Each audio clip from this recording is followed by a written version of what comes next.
Hello.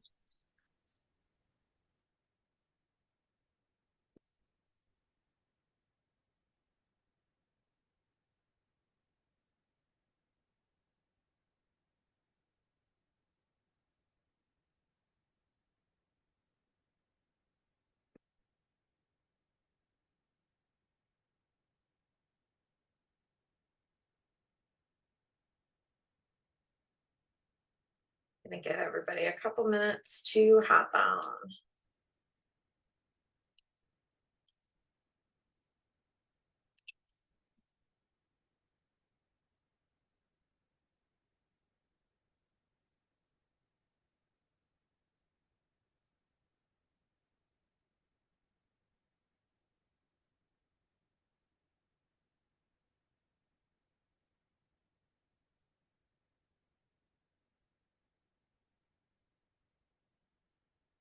Hi, Mom.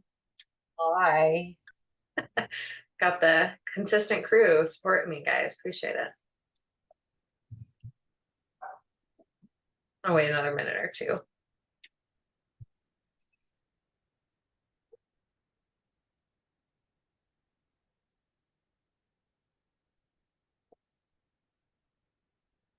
Oh, I see a Chloe back there. Who's that, Chloe? Say hi to Deanna. Where's Deanna? Oh, no, forget it. Funny.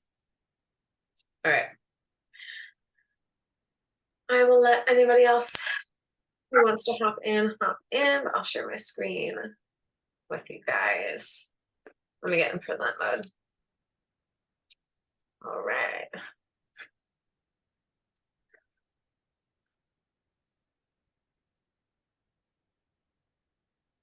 I have.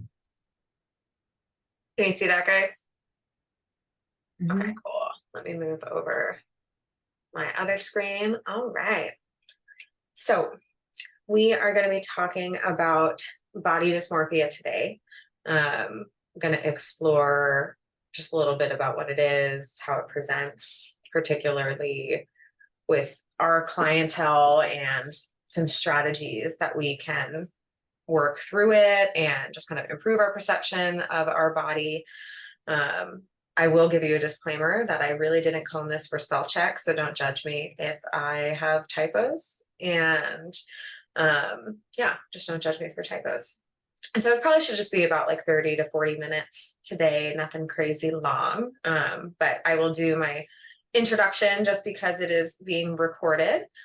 So marriage and family therapist. I work a lot with trauma and the nervous system in my therapy career, but also a personal trainer and nutrition coach. Retired at 45 instructor, no longer. But a lot of the webinars that I do and my coaching style is about creating balance, being collaborative, and encouraging, and just creating some more sustainable health habits in our life. So it's a little bit about our coaching programs. We have our Mindset of Matter program offering a lot of individualized coaching, really specific to our clients' needs. Got some group coaching options now, and nutrition and training programming. So what we will go over in our presentation today is we'll kind of go over just like a kind of a clinical and just operational definition of body dysmorphia. And I'm going to talk a little bit about just how this particularly relates to the clients. A lot of the clients that we see at Mindset of Matter are high achieving women, and just contributing factors like how do we develop body dysmorphia, those habits, or just the diagnosis itself, what can contribute and lead up to that, create some awareness. And then, of course, talk about what are some strategies for working through it. How can we move through our relationship with our body to create some healthier perceptions of ourselves? I always like to give a little bit of like a content or a trigger warning when we talk about body dysmorphia. These things can be challenging to talk about. It can be just kind of bring up some stuff within us about like our past or how we currently feel about ourselves. And so if you need to step out at any time or take a break from watching, please feel free to do so. It can be some challenging stuff to walk through. So what is body dysmorphia? It's a mental health condition in the DSM-5, and it is characterized by an individual's preoccupation with perceived flaws or defects in their physical appearance. And so I think those words that really stand out to me are preoccupation and perceived. And so body dysmorphia really lends itself to be kind of a ruminative experience, right? Like we're frequently coming back to this body image experience we have within ourselves and perceived flaws. And so a lot of the times they are not rooted in, fact or rooted in our rational, logical thought system, but they are perceived no matter how far the scale moves, or the progress or the work that we have within ourselves, we perceive that we look differently in the mirror than what is actually happening within ourselves. And so why I think it's important for us to learn about, I think a lot of us experience some spectrum of body dysmorphia in our lives. It leads to an unrealistic body image and just an unrealistic perception of ourselves. And so we may believe that our body appears a certain way, even when we are seeing factual progress. I think that happens a lot, right? When you go on a wellness journey and you are hitting the goals that you had previously set for yourself, but when you look in the mirror, you're not able to take that in. And so it's important, especially as we work to make progress, to understand some of these patterns and some of these just kind of deeper rooted beliefs that we hold in ourselves, so we can really celebrate and honor our progress and honor just where we are. And so I like to talk a little bit about how this shows up specifically with our clientele. And so, of course, body dysmorphia, it doesn't discriminate. It shows up for men, it shows up for women, it can just affect anybody at any stage of life and in any specific demographic. But there is a notable prevalence with high achieving women. And I'll talk just a little bit about why that might be, or some of the factors that might contribute to why that shows up, particularly in our space. And so I really liked this term of the superwoman syndrome. And so I'm sure we can all relate to this experience, right? Where we want to maintain that image of superwoman, right? Like we can handle anything. We can, have 10 different plates that we're spinning, but we're going to make it look like we were spinning them with no hardship, completely effortless. But underneath the surface, that's a lot of pressure that we put on ourselves, because we can't maintain all the plates that we spin and also take care of ourselves. And so when we do have this, superwoman syndrome show up, it creates a self-imposed pressure, and that can lead to just the desire for perfection, the stress, the anxiety, and needing to kind of control or perfect our perception of our body. And so another piece, unique challenges with our demographic are perfectionism. And so this is super common when we're spinning 92 plates at once, because we want to spin those plates perfectly. We want to be able to be the best that we can in our jobs, be the best that we can with our families and our relationships and our partners. And oftentimes we do sacrifice ourselves and our needs, but it's also unrealistic to say that we are going to be giving 100% at each, with each plate that we are spinning. It is that balancing act.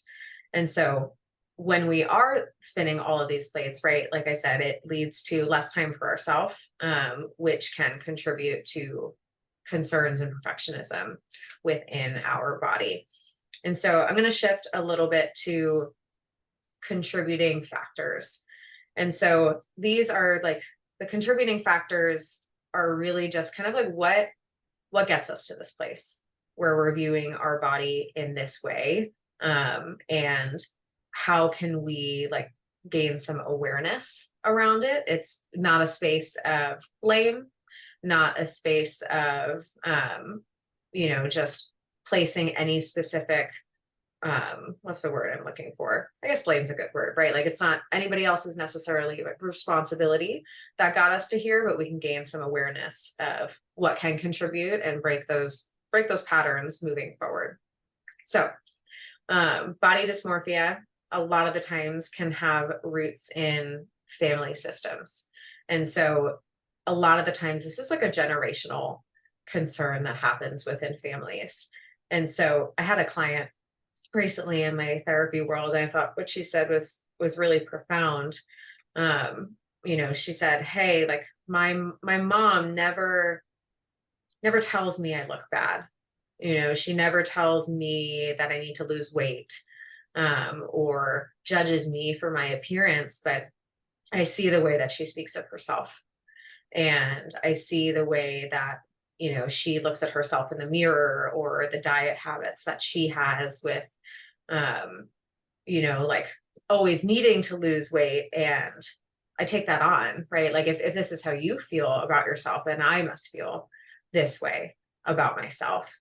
And so a lot of the times it could be parents, it could be siblings, just we have these family rules and habits around how our body looks. And it can even go to the point of that it being projected onto us as kids, right? Like controlling the food or being judgmental and you need to lose weight. And it is it's a sensitive space, particularly because we want to promote health within our family systems. But how do we do that in a way that doesn't contribute to these unrealistic perceptions within ourselves, which is a balancing act indeed.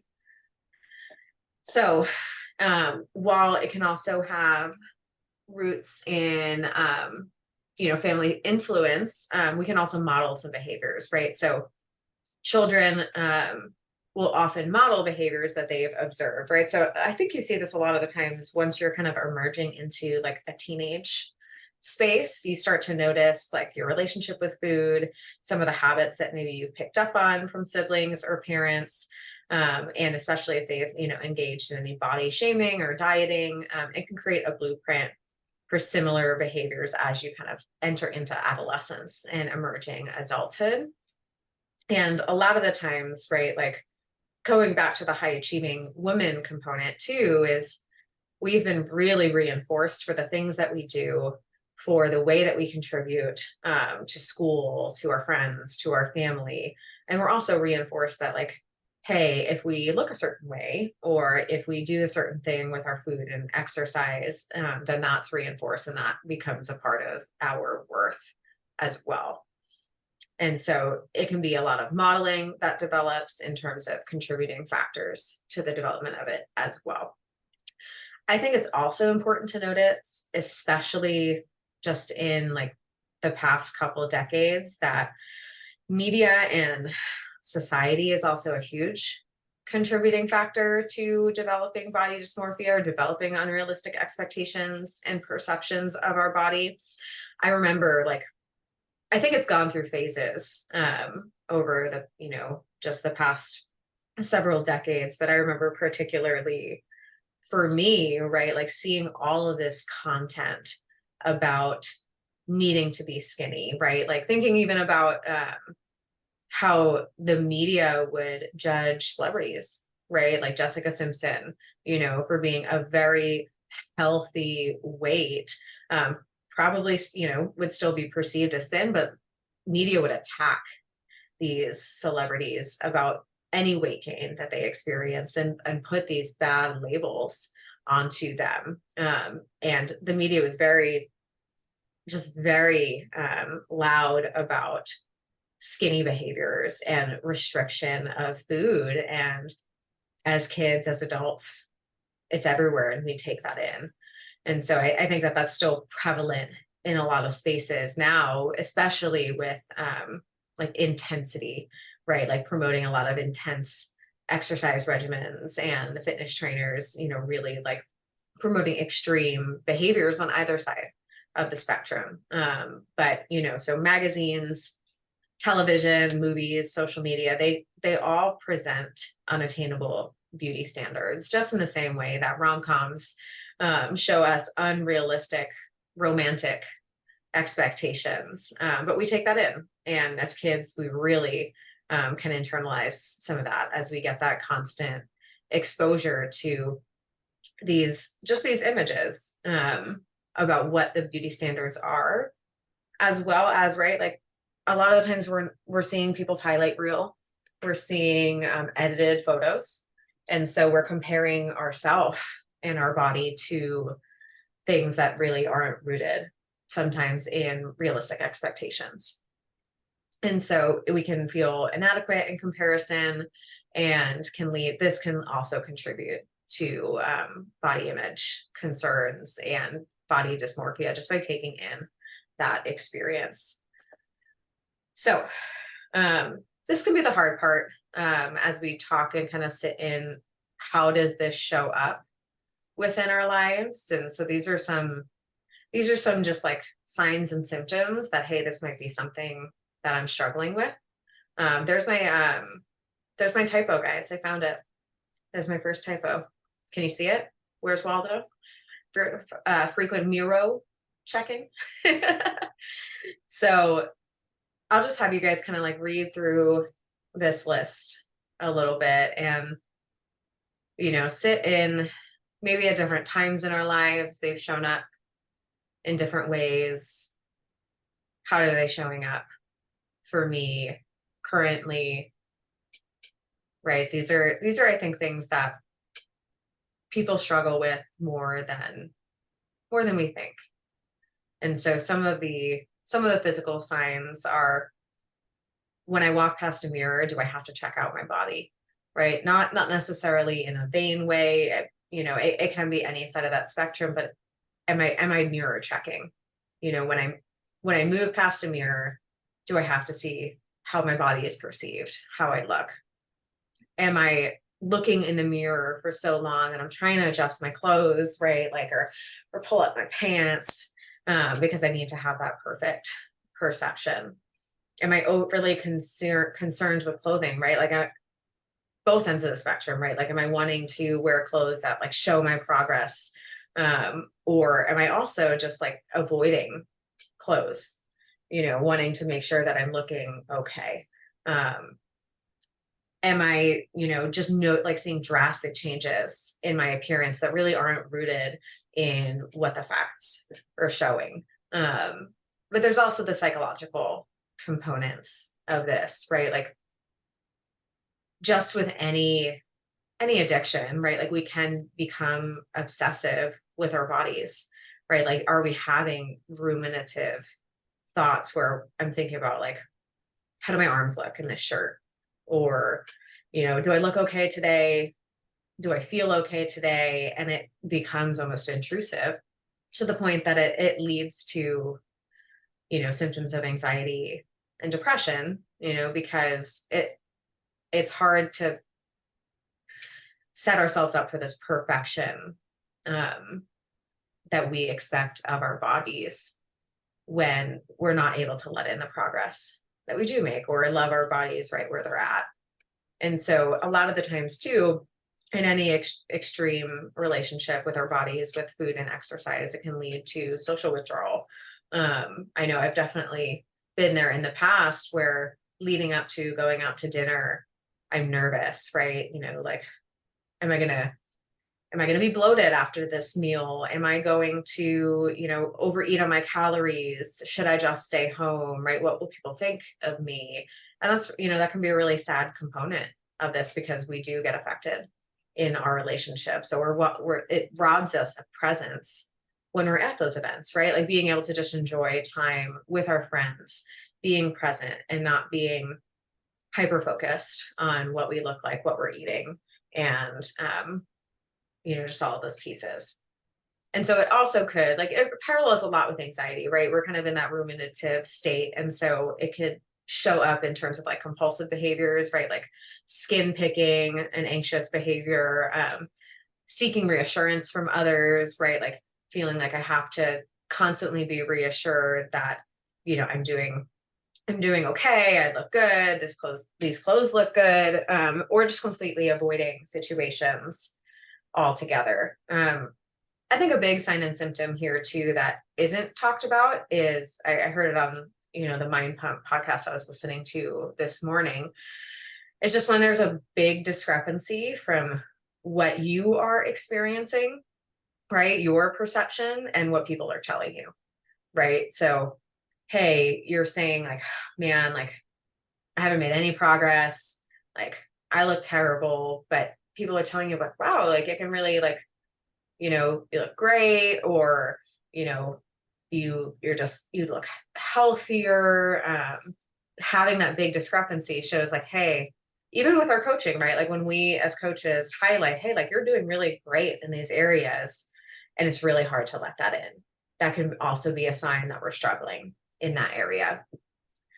So I wanted to talk a little bit about our friend Lisa, just kind of give you a real life example of how this shows up in our life, how we can kind of see how this happens for us in a really zoomed out perspective. And so Lisa, she's in her 40s. She has a successful career in marketing. She has a couple kids. She's really close with her family, right? And she has a good set of friends. And so from the outside looking in, right, like Lisa's got her shit together. And she's doing all the things, and she's really just spinning all the plates. But what Lisa really struggles with is this drive for perfectionism. She has to be the best at her job. She has to be the best mom that she can be, the best friend, and making sure she's getting all of her to-do list done on a daily basis. And this has made her really just susceptible to body dysmorphia. She learned a lot about diet culture growing up, and she's really kind of taken that on in her relationship with her body. And so she's looking in the mirror, she sees like she's pulling at her arms, and she's just really struggling with what she's seeing in the mirror. It's making her feel sad and anxious, and starting to affect her relationship. She's, scrolling social media, comparing herself to others, saying like, oh man, like when I was in college, I didn't look like this, or, I looked better a couple months ago.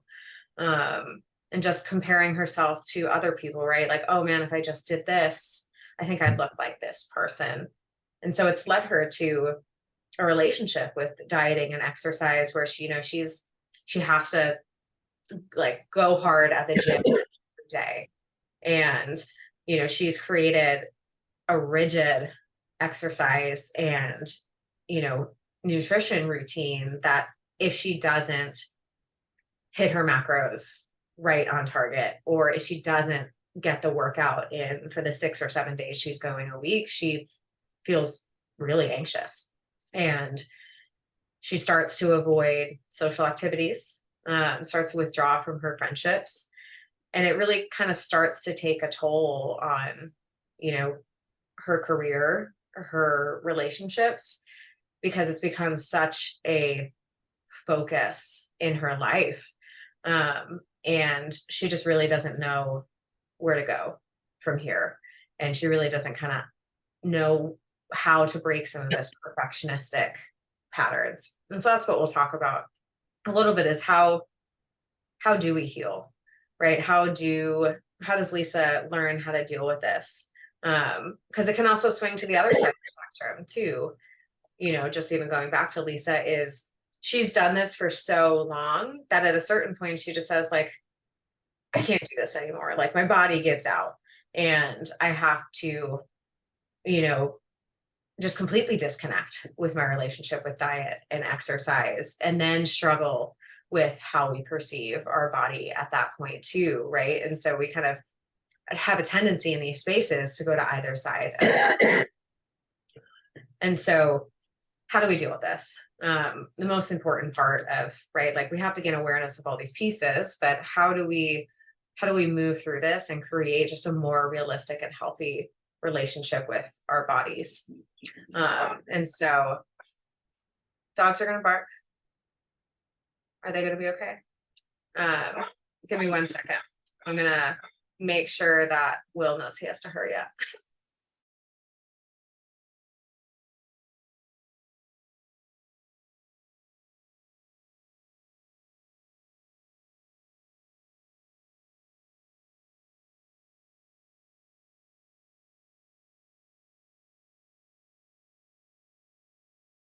He always comes home at the greatest times.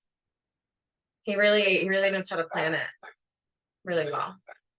So there's a little dog barking in the background.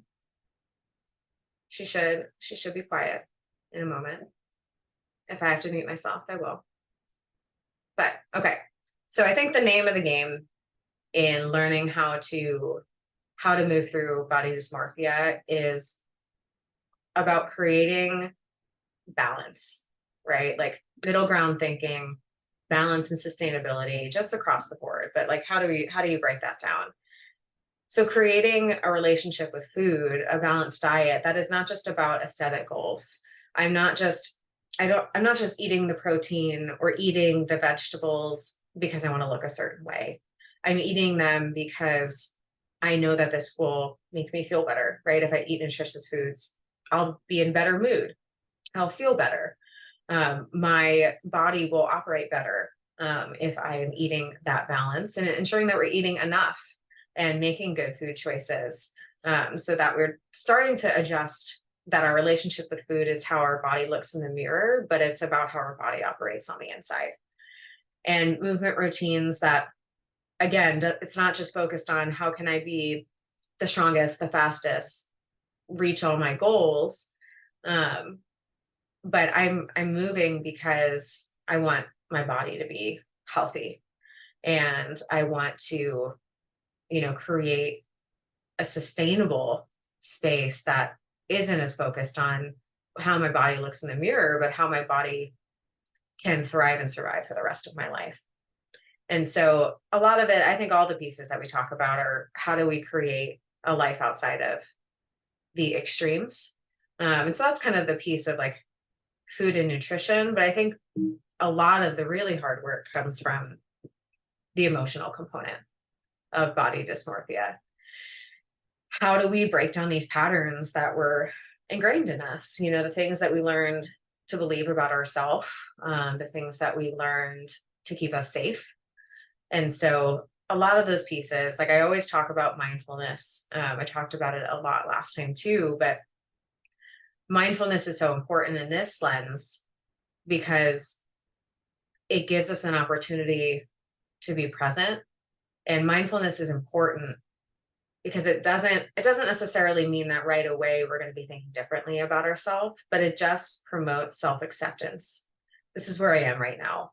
Right now in this moment, I'm struggling with body dysmorphia, and there's no judgment to that. It makes sense where that comes from, and starting to introduce more self-compassion in our life, which is hard as high achieving women. We don't give a lot of that to ourselves. We're always saying do more, do better, and introducing self-compassion to say like it's okay to slow down. It's okay to not have a perfect diet and a perfect movement routine. I'm doing the best that I can, and that's going to change on a daily basis. My best on a day where I have nothing going on and I've had a really easy few weeks is going to look a lot different than a day when I'm struggling in several areas of my life, and learning that it's okay to give ourselves grace. And that's a process that takes time. That's for sure.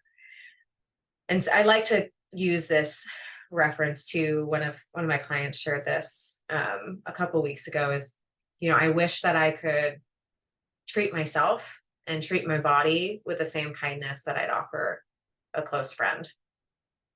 And so I wish that I could tell my body, right? Like if my friend came to me and said like, man, I just don't look good today. Like I don't feel good. I'd tell that friend like, you're doing the best you can, and you're doing great. You look awesome. like, I appreciate you. And oftentimes we don't award ourselves that same kindness. But that's a good way to start to hold space for, okay, this is, I'm mindful of where I am, but what would I tell my friend in this situation? And how can I start to tell that to myself? And starting to hold that space too, to remember that it's okay not to be perfect. And that our worthiness is implicit, right? When we wake up in the morning, like, we wake up worthy, and we don't have to earn it through the things that we do. And that's a hard one to let in. That one takes time, and holding space and continuing to learn and show up for yourself, that we don't have to earn our self-worth in the things that we do in any aspects of our life. I think the other piece here comes from awareness, right? I went over those contributing factors that, with our family systems, with our media. And so that's why it's important to work with a coach, because we can help, or a therapist, right? We can help to, like, peel back the onion, as I always say, like, let's get underneath some of these symptoms, right? This body dysmorphia symptoms that you're experiencing, the looking in the mirror. And let's kind of understand, where did this come from? How did we develop this? Once we understand, we have the opportunity to create new patterns, right? Like, okay, so this is how this develops. This was the information you took in. What do we want to do moving forward in our life? How do we create new patterns, new thought processes? And that takes time. It takes time to rewire our brain. But when we're aware of it, we can kind of separate ourselves from the experience a little bit. And so where's Lisa now? Lisa's completed her Mindset of Matter program. And this is, some things that you could start to, like, work towards or notice about what it might feel like on the other side of these struggles, right? And so, she's able to recognize and challenge the negative thoughts and patterns around the unrealistic beauty standards. She's able to more often show herself kindness and understanding. She's graceful with herself instead of being a critic to herself. She has a more balanced approach to nutrition and exercise. And because she's able to understand that, hey, this is about more than just my aesthetics. This is about my well-being and my livelihood and quality of life moving forward. And, she's worked with her coach to unpack and understand, like, where did this develop for me? And it's given her some control to choose a different outcome. And because of that, she feels better, right? She's not feeling as anxious and depressed. She's feeling more present and joyful. And because of that, she's able to be in those social situations more. She's able to engage with her loved ones.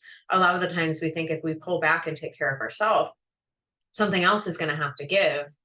A lot of the times the people that support this growth the relationships are going to grow stronger and deeper. And so it kind of just shows that, hey, recovery is attainable, but you're also not alone. I think that everybody in our community forum can probably relate to some aspect of this. We wouldn't be working on these things if we couldn't, but it also shows that we can come to the other light at the end of the tunnel. That's not the saying, you know what I meant. There is a light at the end of the tunnel, and through these steps, we can start to create a new journey with our body and how we see ourselves in the mirror. This was my slide with the most typos, guys. I found two. But yeah, I think that's Q&A. It's pretty much all that I had on the topic. Do you guys have any questions or just kind of thoughts that came up in that space? You're muted. It's a hard pattern to like, even if you're doing what you're supposed to be doing Mhm, and you made improvement on what you used to be, mhm. especially for middle-aged women, it's hard to Yeah. break free of, maybe it's not obsessive, but Mhm. like we were talking about the other day, it's constant that you don't give yourself grace that, all right, this is how I look right now. It's the best I can do. I'm doing the best that I can. Yeah. And instead you'll, at least I will compare. Mhm, Well, look at that person who looks the same size as me. Don't they look beautiful in that mhm. outfit? And if Yeah. I don't give myself, I only see like, oh my God, this looks terrible. Mhm. Yeah. It's hard. It's a conscious effort that has to be, even when you do feel accepting of yourself of where you are. Mhm. Absolutely. Um, I think too, like I always talk with my clients that like two things can be true at once. And I think Yeah. yeah, it feels so easy, right? Like when you lay it out in this way that like, okay, if you just do these things and eventually it'll just go away. And I think the reality is like these patterns are ingrained over generations. And so there's always part of it, I think, that will exist, but you get to a point where like two things can be true at the same time. Like this part can exist, but and I can start to accept where I'm at and that I'm trying my best. But shit, man, it takes a long time and it's hard. It was a good insight. But well, cool. Well, I will let you guys go. Thank you for You. joining me and holding space for my dogs and my typos. And I hope you both have an excellent day. Why are you picking out the flaws when it was an excellent presentation? Feel called out. I know. I just knew I should have spell checked it, but point taken. Point taken. All right. All right. I'll talk to you guys later. Bye-bye. Bye.